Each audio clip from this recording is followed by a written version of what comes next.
Ano po ang susuotin ko? Ito yung pinost ko, medyo wild to. Kaya dinecide ko na gumawa ng Q&A.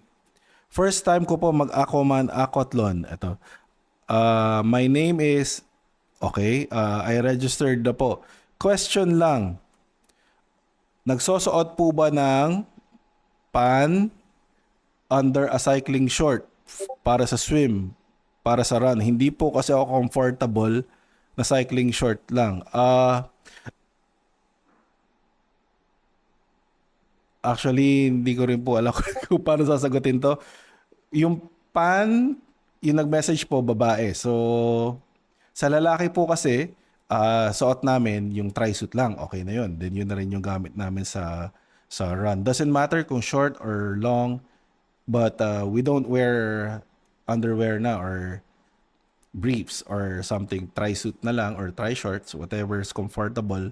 And then sa babae, I just don't know how it goes, pero I'm assuming it is the same. So I'm hoping kung may makakatulong sa amin dyan, please pakisagot si ma'am. Pero siguro pwede naman wala ng pan, di ba?